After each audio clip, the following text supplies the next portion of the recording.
This video assignment looks at 19th century theories of social change. By understanding what these people thought, it will help further explain our motivation in all areas, not just the progressive period, but imperialism, the Gilded Age, the Old West, and the New South as well. So now let's take a look at the four theories of social change: Darwinism, social Darwinism, reform Darwinism, and pragmatism. Charles Darwin was an English naturalist, which that just means he studied nature. He first became prominent among scientists for his fieldwork and inquiries into geology. His book, Origins of Species, which was published in 1859, argued that existing species had evolved from less complex forms of life through a long process that he called natural selection. Eventually, Darwin will admit this included humans. Those species that adapted to survival by reasons of quickness or shrewdness or other advantages reproduced their kind, while others fell by the wayside. Every field of thought felt the influence of Darwinism.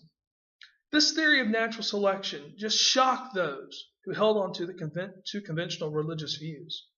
Some worked this dilemma of Darwinism out by determining that evolution was nothing more than the divine will of God. However, it will be seen later, especially when we get to World War II, that others did not work this out at all and adopted Darwinism in its fullest form.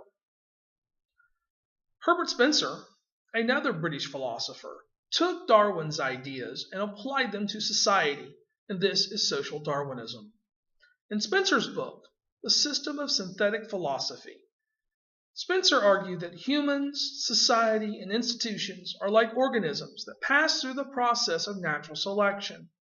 To Spencer, this results in what he called survival of the fittest, a term that Spencer originally coined in 1851, which was 8 years before Darwin's Origins of Species.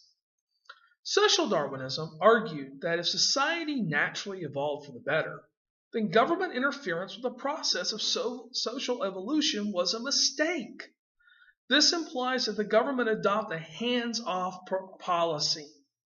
Where have we heard this before? Of course, it's laissez-faire economics, that the government keep its hands off the economy. Social Darwinism says government should keep its hands off society.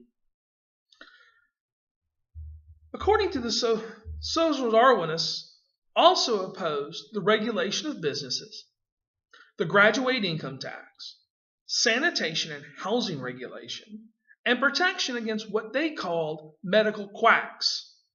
Now, personally, I think someone who is opposed to sanitation and trash pickup may be themselves a quack. According to the social Darwinists, voluntary help was the only acceptable form of charity, and it had to be offered by individuals out of the kindness of their own hearts. But at the same time, the social Darwinists said this form of charity is bad as well, for help only impeded progress and got in the way of the survival of the fittest. According to Spencer, quote, fostering the good for nothing at the expense of the good is an extreme cruelty. Spencer believed that successful businessmen and corporations were the engines of social progress. Among those that supported social Darwinists and Spencer's thoughts included Andrew Carnegie and John D. Rockefeller. Rockefeller wrote that, quote, the growth of a large business is merely a survival of the fittest, the working out of a law of nature and a law of God. William Grant Sumner, a sociology professor at Yale, was a disciple of Spencer and Spencer's theories. In Sumner's book, Folkways, written in 1907, Sumner argues that it would be a mistake for government to interfere with established customs in the ideal of equality or natural rights. In other words, Sumner says government has no business telling people how to organize their society. John Fiske, another disciple of Spencer, who was a history lecturer at Harvard, Fiske stressed the superior culture and character of Anglo-Saxon institutions and peoples in his book, American Political Ideas, written in 1885. According to Fiske, the English race was destined to dominate the globe and transform the institutions, traditions, and languages of the world's people.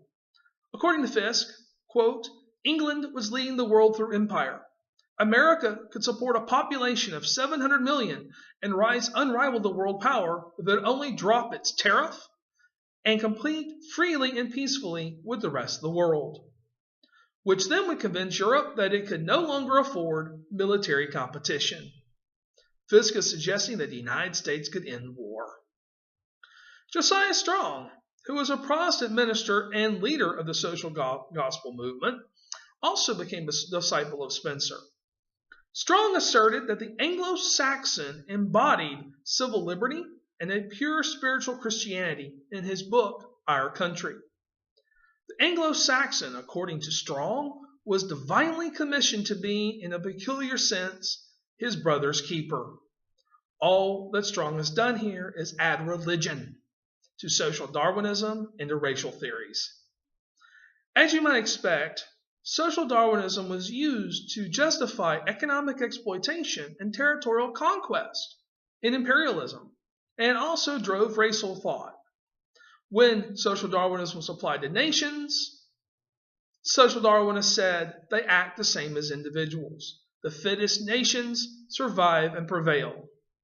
For example, Russia survived, Germany survived, Poland disappeared off the map. With ideas like these floating about, Jim Crow laws seem almost inevitable in the New South. And of course, the media did not help. They actually boosted Spencer's ideas and theories. Countering social Darwinism is reform Darwinism, ideas held by Lester Frank Ward.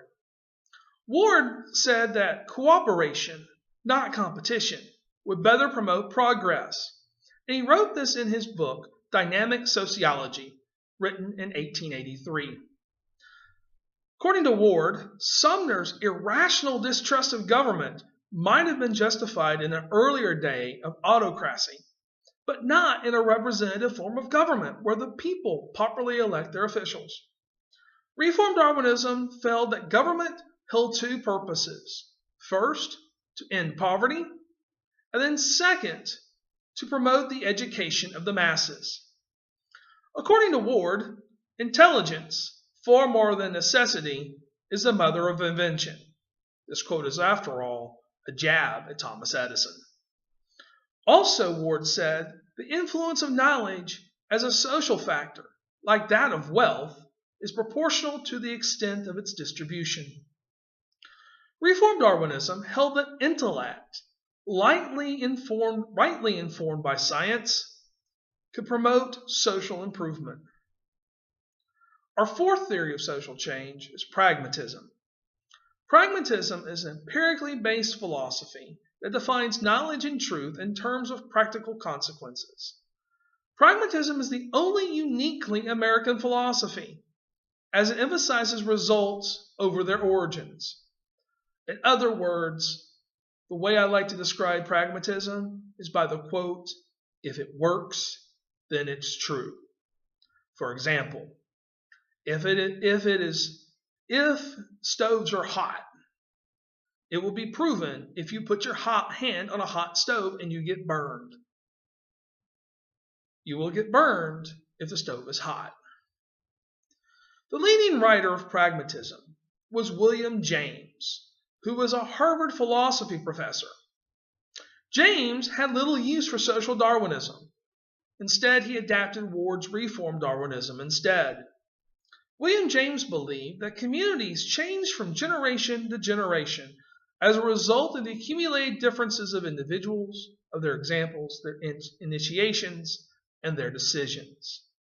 James's main book was called The Will to Believe, where he spelled out these ideas of pragmatism. One last thing I'd like to add about pragmatism: Theodore Roosevelt was pragmatic, as was Franklin Roosevelt. Thank you for watching this video on the four theories of social change: Darwinism, social Darwinism, reform Darwinism, and pragmatism.